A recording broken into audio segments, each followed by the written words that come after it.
What's up, everyone? My guest today is Eric Korsh, the former head of Mashable Studios and now president of Scout Productions, which is an Emmy and Academy Award-winning production company that brought you Queer Eye, The Fog of War, and a lot of other shows. So I thought it would be cool to talk to him about a question that I get all the time, which is how to pitch TV shows, and then contrast that with how to pitch digital shows. Let's see what he has to say. I'm Alex Ragir, co-founder of Storyhunter, a global marketplace for filmmakers, creative producers, photographers, journalists, and production companies. Over the past 2 years on The Rough Cut, I've traveled the world speaking with some of the most innovative minds in content strategy and video storytelling, exploring the best ways to tell stories for both the big screen and for people increasingly on the go. And then, just like that, everything changed. This is The Rough Cut, quarantined. We're here during a pandemic, and you're producing some of the biggest shows on television. How are you dealing with the transition? We were wrapping a lot of shows into post when COVID really took hold in mid-March. So the timing, we got very lucky with the timing. But the biggest change for us in the pre-pro phase is our pipeline change. And it took about at least 4 to 6 weeks before we really believed that this was going to stay, and we had to reimagine the pipeline into a much heavier dose of what we'll call COVID-friendly shows, either bubble ability or production friendly, like animation, archive, documentary, that kind of thing. But that's sort of the biggest change for us, is reimagining the pipeline. So what's bubble ability? So bubble ability is pretty much anything that lets us have more control over the production. So, one of our bigger shows, Queer Eye, is not very bubble friendly in that people need to be physically close. It's hard to control when or where that might happen exactly. They need to be out in stores. They need to meet people that we haven't met before. So that show is not what I would call bubble friendly. So for us, bubble friendly is either a studio environment that we can keep minimal crew, that they can be separated, that we can test people before they enter the environment. And for reality shows, it is sort of competition, but that maybe doesn't have an audience, that we can, again, test people. They can enter an environment. We know where they go in the evening, so it could be crew in a hotel. It could be few locations. But those are the things that lend themselves to being COVID-friendly from a production standpoint. Yeah, and so some of the people who are watching are not familiar with Scout Productions. Maybe you can rattle off some of the names of the shows you guys run, and you guys just won a lot of awards, right? So our biggest show, our flagship production, is Queer Eye on Netflix, a reboot from the original Bravo, new cast and sort of a fine-tuned for the times, let's say. Our other shows, we have shows for HBO Max, for Viacom, Netflix, Quibi, most of the streamers, and a handful of other networks and cable. And I think Legendary is probably the next biggest show for us in sort of awareness and attention. That's about voguing and ballroom, sort of a real-life version of Pose, if you will. Maybe you can talk a little bit about how you produce during COVID, and so you have the bubble type. Documentary style also is pretty COVID friendly. How do you re-strategize? How do you reset and re-strategize your production strategy now?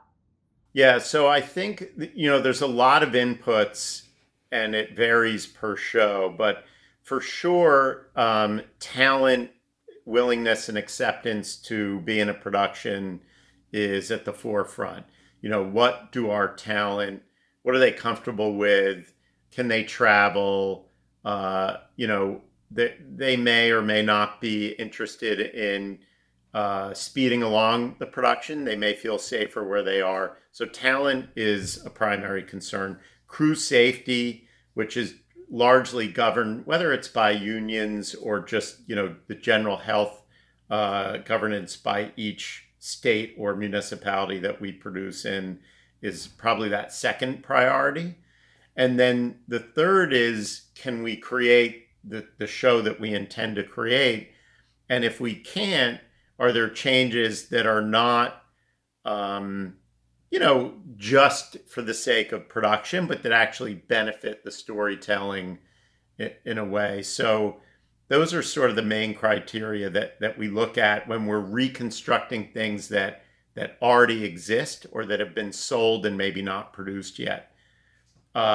In the pipeline, it's more about, we have a bunch of creative ideas, but then plucking the few that seem like they'll be able to get made. And they fall along the lines of what you were saying, documentaries that have a lot of archive, some interviews. Those are very easy to make at this time. As we go up the food chain and, let's say, complexity in production, then we start to look at, hey, that's a great idea, but let's not really focus on that or develop it because, let's say, it takes a live studio audience or something that we can't really solve for at this time.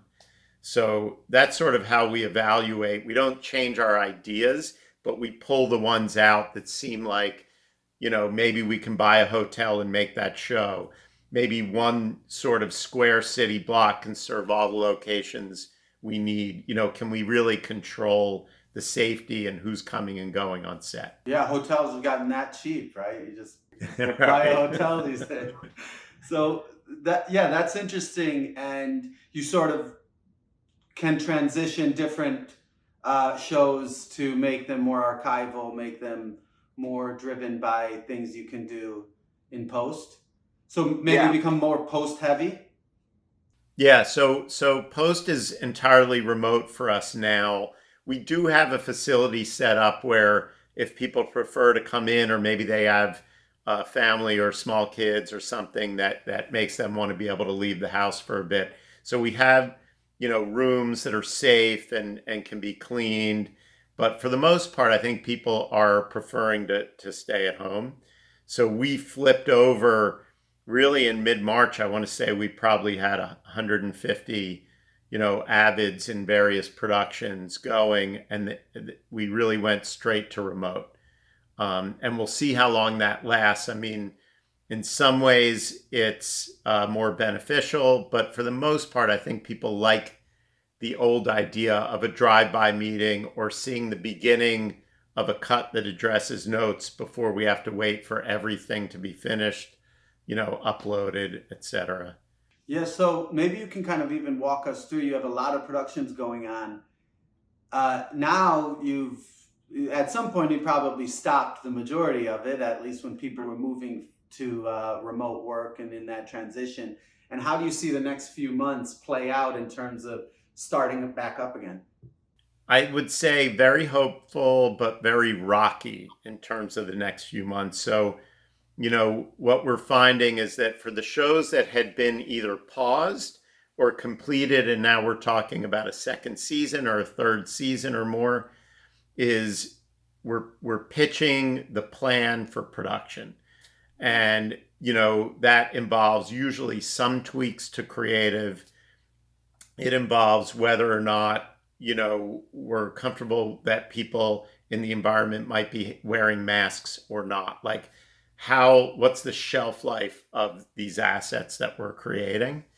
And every show, as I say, and every network or client or partner has a little bit of a different view of it. But there is this whole group of how do we bring back things that we've already been used to doing, but in a slightly different way. Then we have the new things that we've still been pitching and selling into development. Usually we're not getting as much straight to series as we were pre-COVID. So how do we, in development, using Zoom or very, very small shoots or archive footage or some other assets, create sort of the feeling of the show that we intend to make. And all along that process, we're building in, is this something that could get greenlit but have to wait 6 months or longer for sure for COVID to subside? Or is it something we can roll right into or not? And then we have the third batch, which is sort of what I was referring to in the beginning, is now the fresh pipeline that really is COVID friendly, that can turn on the minute that someone greenlights it. We can be in production and happening. So that's sort of the three phases. But the rocky road, I mean, anybody who talks about, say, we look at right now, the Northeast is probably the best place to be shooting in terms of you have local and sort of state leadership aligned on what COVID means and how people need to mitigate it. Whereas maybe you have a state like Georgia that at the local level and the state leadership level are maybe not aligned, and you get sort of mixed signals on what production will be like. So Northeast is a better environment for production in that sense, but the cold weather is coming. Most people are predicting there'll be more spikes, or it will be more difficult with people having to be inside. So we just are ready for things to be turned on and off sort of at, a very short notice. Yeah. Yeah, so we got to get these next few months in. There's also like when things like this happen, people get pushed. You have like 5 years of digital transformation happen in the past this summer.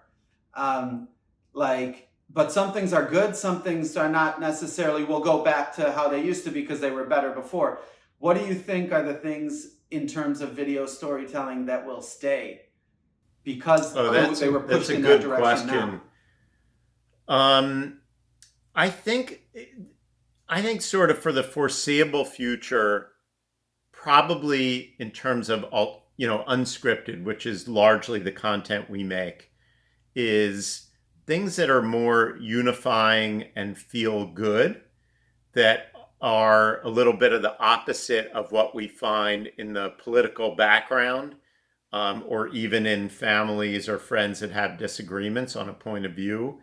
So we think unscripted has got to be about feeling better and unified. Whereas this is more as a fan than necessarily an expert, but the unscripted does feel like dark dramas do well. These kinds of, obviously the superhero stuff, but a little bit different tenor, like the Ozarks or Dark or these kind of scripted shows, different from A Queer Eye or one of our other shows called Say I Do, which is a very heartwarming, feel-good wedding show. So I think when people are looking at reality, they don't want to be faced with strife, and I think that may last quite some time. And that's something that's a little bit new just because the sentiment of society right now. I think so. I mean, we'll see what happens, say, with shows like a Shark Tank, where there are winners and losers. I don't know ultimately how people will react to sort of, let's say, punishing style or punitive, or people that are maybe failing at something. I think people are really looking for a little positivity.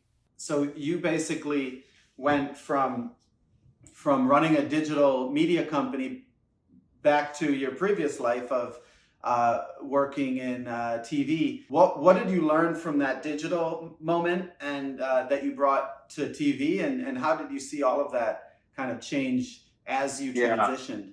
So probably the most important element from, let's call it the digital video side, Mashable, and I was at a startup called Jelly Smack running studios at each of those places, is the nimbleness, the speed, and really the lower cost production, right? We were able to do things built more for mobile, built for shorter consumption periods, that really caught your eye in sort of a feed environment on any platform.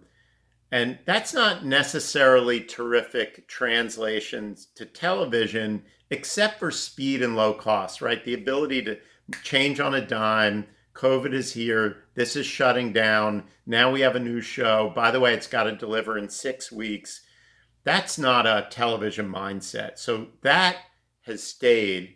In addition, sort of, when I say low cost, it's not just less expensive. It's kind of a bit of a mindset change on how you make things, the tools that you need at your disposal, the time you need at your disposal. So there's a lot of like legacy mindset in television or longer form content that doesn't need to remain, and that could borrow or benefit some from the shorter form platforms. Yeah, give us an example. So I guess I'll use an example in post-production. We'll see who might be happy or unhappy with this. But essentially, television is built on an Avid platform. Takes a little while to learn it. Quite expensive. Physically, it's a little bit bigger if you add in the sort of bells and whistles of the hardware.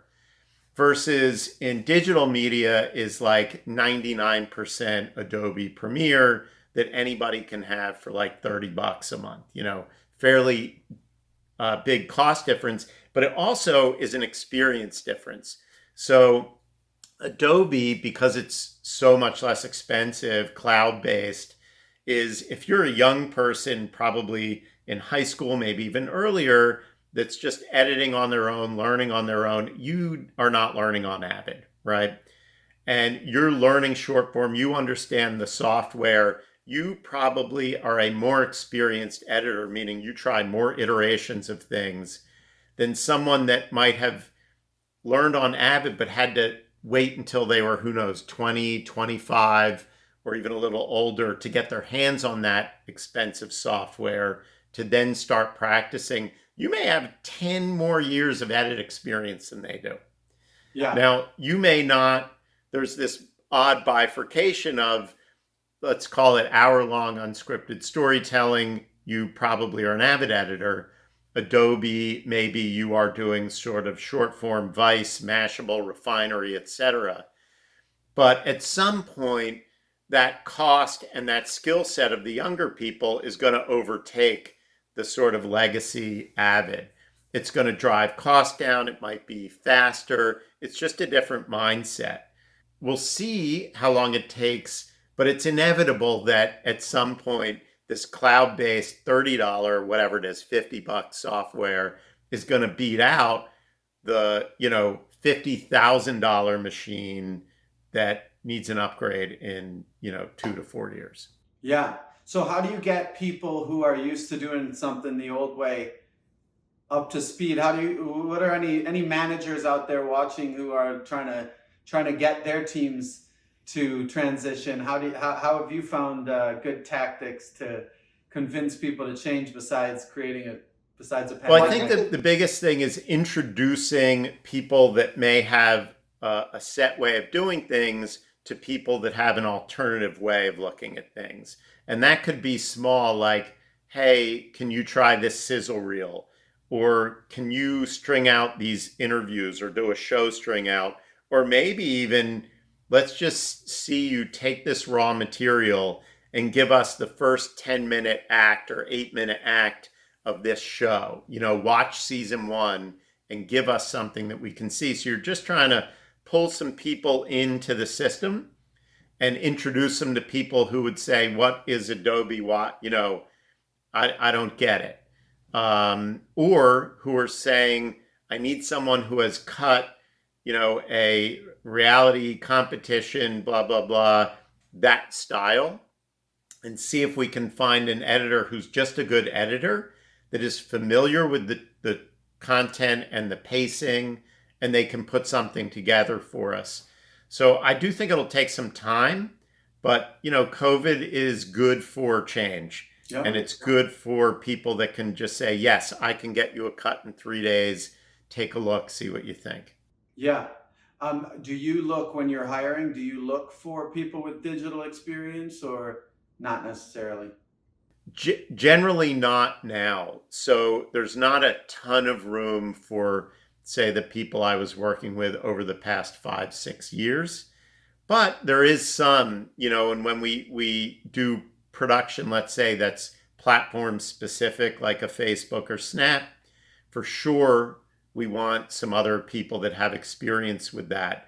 So we want the legacy storytelling mindset to be intact. Like there are some things about connecting with an audience that people that do longer form understand, but there are some mechanics that can be borrowed from these shorter bites. So we do look for people that can come in and teach us a little bit of the mechanics, let's say, at least at this point. Yeah. What advice would you give to people who have some ideas for shows, pitching a show to networks or pitching a show to OTT platforms? I still think the biggest thing is understanding at a very high level what it is that you're really trying to say, the feeling you're trying to evoke, or why you're making what you're making. So it really is kind of an audience or consumer insight. So I don't think it's enough to say I've got this cool hook in if we use Shark Tank, like a business competition show. So hooks are okay, they're a moment, but they don't really come at, let's say, what is it about the COVID environment that makes your small business competition show important? How are you looking at it that makes it different or more sort of relatable to people that are going through problems? And I don't mean you have to hit COVID on the head. You just need to think about how things are different for people and why then this idea, whatever that is, feeds into that and will be great for audiences. You think COVID makes it easier to win a pitch if you hit that on the head? Because there at some point we're going to be dying for new shows that aren't coming out. I mean, everybody says, like, the streamers and everybody's desperate for content. I'm not. I think, like us, they're not certain what the shelf life of COVID content is, or if it matters, right? It may very well be that you have an amazing show, but a bunch of people are walking around in masks, and 2 years from now, it's just weird and nobody wants that anymore. Or it could be the new life we're in. So I don't know how that plays out over time, but I think it's driving a little bit of trepidation on the part of buyers because they certainly know non-mass content works. Mm-hmm. Well, you can also tap into the sentiment of the moment, which can be evergreen. What do you say? I had on the show the president of network for Group 9 who said his advice to people starting production companies was to not do the old production company route where you work on a pitch for a year or 2 years and you're trying to get this big show off the ground. And he was saying, go digital, keep testing, learning, build an audience, and then take it to market. What do you say? What do you say about that? I have not seen that be incredibly successful unless the front end of that model, that testing, build an audience, is actually a revenue model in and of itself. I think building an audience is about one of the hardest things to do right now and has been for a number of years. The platforms do not favor brand new things coming online. I think for a Group 9 that has an audience, they can experiment with some ideas. They do have a revenue model built into that experimentation. That may work for them, but for just people starting up a production company, the part I'd agree with is don't take a year to develop a pitch. Like, build a pipeline, pitch often, and don't have it be this long, drawn out, costly development process. Yeah. What about pitching a show and doing it, getting it shown on one of the less lucrative, YouTube originals or that type of way doing it? What about the web series? Is that a way to get your way into a bigger show, or is that a way to devalue your content? I don't see that as an important sort of matriculation from this to that. There are occasional things people can point to as successes, but it's pretty rare. Usually very, very talent driven, not necessarily concept driven. So whether Grace Helbig or Lily Singh, people make a move. They make a move to TV, get a smaller audience, by the way, than they ever had on their digital platform. Maybe the dollars are bigger, maybe not. But I don't think digital is like a petri dish for other stuff. I think it just is what it is. And there's occasional crossover back and forth. What advice would you give to smaller production companies with a bunch of series ideas that they want to pitch? What advice would you give them? So maybe the part that I do like then that your interviewer was saying is what digital does do is it lets you provide a proof of concept, not necessarily that you built an audience, but you are able to very fast and easy create the feel of a show, right? With your phone, or it's just very accessible, not expensive or time consuming to create something. So using those tools, you can demonstrate sort of an idea. I think you've got to kind of set out with, am I trying to get on streaming or cable or broadcast? That is a format and certain sort of rules of the road, if you will. Or am I trying to build something for a different kind of audience that may be platform specific? So I really think you need to build it, your asset, let's call it, based on what your plan is and what you're pitching. I don't think digital is, as I say, just this stepping stone. Yeah. And there's also the argument of you got to get with a big production company to get a deal, get a show deal. So you have to get with a production company like yours or like one of the big ones that are producing a lot of the big series. Do you think that's still the case? That may be truer in COVID than ever, because now let's say every dollar is a little bit risky the minute you want to spend it, because we don't know what's happening. And because of that, I would imagine the networks or streamers are more comfortable with people that have pivoted. They understand how to change or shut down or be ready, that are used to providing, let's say, the right COVID protocols and have plans in place. I imagine it's pretty hard for them to go to just a startup with that, unless it's a kind of low risk show. That is just a guess, but hasn't been around long enough for us to really know. But that's how I would behave if it were my money at this moment. Huh.